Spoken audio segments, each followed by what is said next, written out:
Muribuka ku munsi mpuzamakungu wahariwe agateka k'umukenyezi, inkuru yiriwe irazunguruka ku mbuga hwaniro yavuga abantu 10 bavukana harimwo abakenyezi 8 bafise abana ngo birukanywe mw'itongo ry'umuryango n'uwo bavukana mu Kamenge.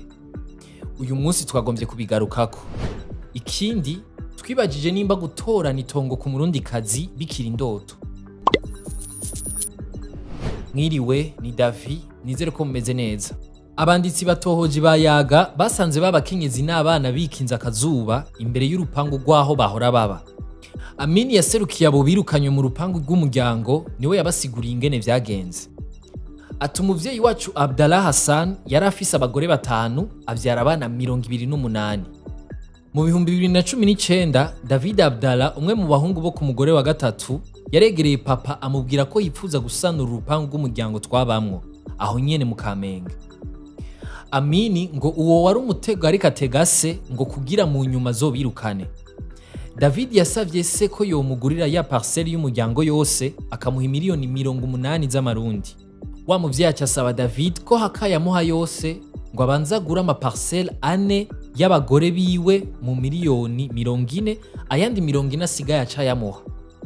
Ngo kandi abaramuha naho abarakitse umusaya bene umukenyezi wiwe. Mu 2020 wa muvyeyi Abdallah Hassan acarashengera.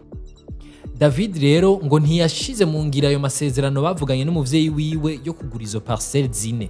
Ati je ndafise impapuro zemeza ko urwo rupangu naruguriye papa imiliyoni 40 z'amarundi. Hariko n'imikono y'abavukanyi biwe bamwe bamwe. Abo ku ruhande rwa Amini barituye ubutungane, ariko David yaratsinze imanza 2 zikurikirana.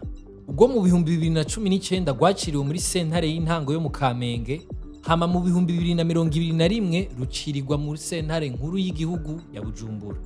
Bituye gasambura manza ikitegeka ko sentare yari iherutse kurucayo rusubiramwo, ariko hakifashishwa abandi bacamanza bataruciye ubwa mbere.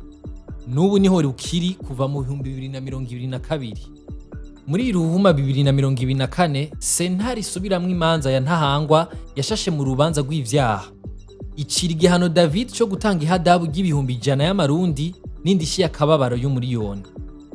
Imvo ni kubera yagirwa n'icaha cyo kugumuka no gusambura inyubakwa yakurikiranwa ko n'umushingwa manza. Ariko David we aremeza ko yabikoze afise uruhusha ruvuye ku mukuru wa sentare nkuru ya Ntahangwa kuva mu kwezi kwa Ruheshi 2023. Babanditsi batohoji bakabona igipfungu muri ayo matati y'uwo muryango ngo haboneka impapuro zibura kimikono, izindi amazina adahuye. Bati abacamanza bari bakwiye gusuzuma neza mu gufata ingingo zibereye. Duhejeje kumva iyo nkuru twosubira tukibaza tuti mbega umurundikazi we gutorana itongo biracari indoto? Mu 2009 mu manza z'amatongo iz'abagore zari ibice 38% kuri 62 z'abagabo. Mu 2014 mu masentare 10 hoho ibice 49% zari iz'abakenyezi, 51% iz'abagabo. Kuva mu 2019 komine Buhinyuza yarafashe ya mbere mu guha impapuro ndangatongo abakenyezi. Ibice 59 n'igice kwijana by'abagabo barashize abakenyezi babo ku mpapuro ndangatongo. N'abakenyezi bice 21 n'igice kwijana barashira ko abagabo babo. Twizere ko n'ayandi makomine azohava afatira ku karorero ka komine Buhinyuza. Tubihe umwanya dutandukira inkuru ngufi nazo. Harabanditsi 21 baraye bahawe ubushimwe mu ihiganwa Prix Littéraire Rumuri, 5 kuri buri rurimi kiretse mu Gifaransa bari 6. Hari mu ihiganwa ryatunganijwe na Kaminuza y'u Burundi mu ndimi 4: Ikirundi, Igifaransa, Icongereza n'Igiswahili. Ejo kuwa 21 Ntwarante niho hatanzwe ubushimwe ku bisomwa 21 kwijana na 14 vyari mu ihiganwa.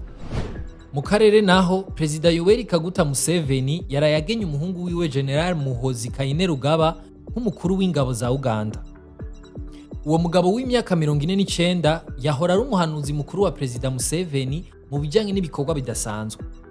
Agiye gukorera mu ngata General Wilson Basumbadi yagenywe kuba umunyamabanga wa leta mu bushikiranganje bw'ubudandaji. General Muhoozi akunze guhabwa amahirwe yo kuzosubirira se wiwe ari ku butegetsi kuva mu 1986. General Muhoozi aboneka cyane mu bikorwa by'umutekano ndetse n'ivya politiki. akaba amaze iminsi mu bikorwa vyo kwigarurira imitima y'ugwaruka abicishije mu gisa n'umugambwe yise MK Movement. Mwakoze kudukurikirana, aya makuru muyasanga ku mbuga zacu, ahanje tuzosubira kuwa mbere.